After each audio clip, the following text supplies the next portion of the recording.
ចាដល់ផ្សារទី10ឲ្យដឹងអីយ៉ាងបើញ៉ាំវាសក់កូនសក់គេធ្វើខ្ញុំកូនជាង This is my look for today not yet ready យ៉ាបោយជាស្រេចជាងនេះអូបញ្ញាបោយទេបងអូននេះនេះឃើញអត់វិញមកចិនណានិយាយរឿងសក់ក៏និយាយរឿងអីនិយាយរឿងបៃដងរត់រាយចាអូនមក style ណាដាក់ទៅឲ្យហត់ទៅវងហ្មងអត់មានមកធ្វើ style ទាំងអស់ចាស្វាគមន៍មកកាន់ភាគទី6នៃដំណើរកំសាន្តទៅសៀមរាបអ្នកទាំងអស់គ្នានេះបន្ទាប់ពីខ្ញុំចេញពីភូមិព្រះដាក់ញ៉ាំបាយញ៉ាំអីហើយខ្ញុំអត់បានទៅអូតែលទេព្រោះមកវាខោយដែរអញ្ចឹងខ្ញុំធ្វើខ្លួននៅកន្លែងញ៉ាំបាយហើយដូកអាដូអីហើយដើម្បីមកប្រាសាទបាយ័នណាចាហើយខ្ញុំអត់ចង់វល់ច្រើនទេព្រោះក្នុងវីដេអូមួយនេះសវកន្លែងស្អាតៗទេសភាពស្អាតៗអញ្ចឹងខ្ញុំចង់ឲ្យអ្នកគ្នា enjoy មើលទេសភាពអីអញ្ចឹងណាជាជាងស្ដាប់ខ្ញុំនិយាយឥឡូវនេះយើងទៅដល់ចិត្តប្រាសាទបាយ័នហ្នឹងហើយអ្នកទាំងអស់គ្នាទៅដល់ខ្ញុំថតរូបយទៅមួយថ្ងៃពេញនេះគឺថតគ្រប់ប្រាសាទខ្ញុំដើរច្រើនហ្មងព្រោះយើងបុកដើរបានច្រើនអញ្ចឹងយើងមកតែ2ថ្ងៃហើយប្រាសាទធំៗយើងត្រូវទៅមានច្រើនកន្លែងអញ្ចឹងបាយហែមានចូលអត់តែទេផ្លាកអាននៅកន្លែងញ៉ាំបាយហើយទៅតទៀតហ្មងថតមួយថ្ងៃហ្នឹងឡើងអស់ខ្យល់លីងហ្មងចាឈុតវិញ100ឈុតអធិស្ឋានទៅថតដូរចុះឡើងចាហើយចាំមើលរូបស្អាតៗណាស់អ្នកនរគ្នាខ្ញុំនឹងផុសក្នុង page និយាយទៅវីដេអូទៅសៀមរាបនេះមួយឆ្នាំខ្ញុំផុសអត់តអស់ហើយព្រោះពីច្រើនហើយណាមួយខ្ញុំរវល់ខ្លាំងអត់ស្ដាយបានផុសទេយូរបានផុសមកវីដេអូបានកាត់អញ្ចឹងទៅអធិស្ឋានចា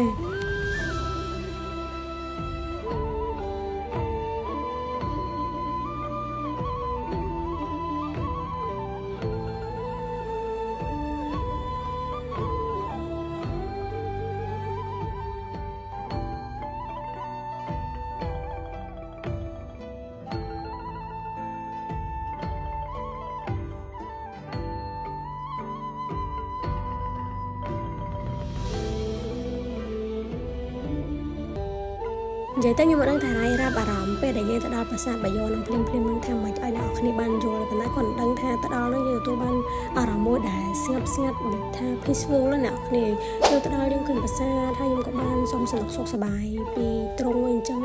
យើងចូលដល់នឹងយើងមើលវាឲ្យច្បាស់នឹងភ្នែកយើងឃើញនឹងផ្ទាល់ភ្នែកចាអ្នកគ្នាយើងអត់បានឃើញតាមទូរស័ព្ទពេលហ្នឹងយើងទៅឃើញទូផ្ទាល់ពិតយើងទទួលបានអារម្មណ៍មួយថាខុសប្លែកពីយើងមើលតាមទូរស័ព្ទហើយខ្ញុំពិតជា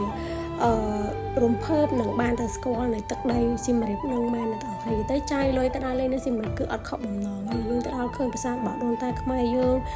ប្រាសាទទុកពីរាប់រយរាប់ពាន់ឆ្នាំមកយើងមានអារម្មណ៍ថា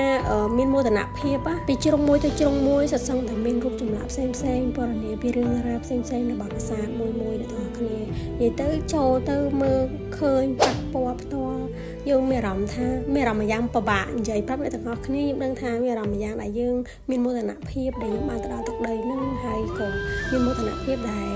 យើងបានកាត់មកនៅក្នុងប្រទេសមួយដែលមានអរិយធម៌ដែលស្អាតល្អផូរផង់អញ្ចឹងអ្នកគ្នានិយាយទៅខ្ញុំបានដើរផ្ដិតយករូបភាពអ្នកគ្នាមើលសភាពខ្ញុំពេលនេះហើយក្តៅហើយវាថ្ងៃនេះដល់ថ្ងៃចិត្តលិចឲ្យអ្នកគ្នាខ្ញុំដើរថតអត់មានបណ្ដៃដែរទេទាំងវីដេអូទាំងរូបភាពអញ្ចឹងព្រោះវាស្អាតហើយ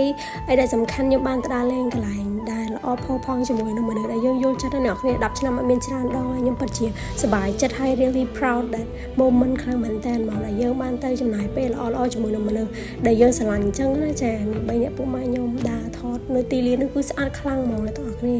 មានន័យពេលហ្នឹងខ្ញុំពិតជានឹកពេលហ្នឹងមែនតើពេលមកកាត់វីដេអូនេះមួយសារទៀតហើយមើលអ្នកទាំងអស់គ្នាពីជ្រុងមួយទៅជ្រុងមួយគឺស្អាតខ្លាំងមែនតើហ្មងអ្នកទាំងអស់គ្នាឃើញតាមទូរស័ព្ទអញ្ចឹងទទួលបានអារម្មណ៍ផ្សេងពេលអ្នកទាំងអស់គ្នាទៅដល់កន្លែងហ្នឹងពិតបានឃើញរូបរាងនៃប្រាសាទហ្នឹង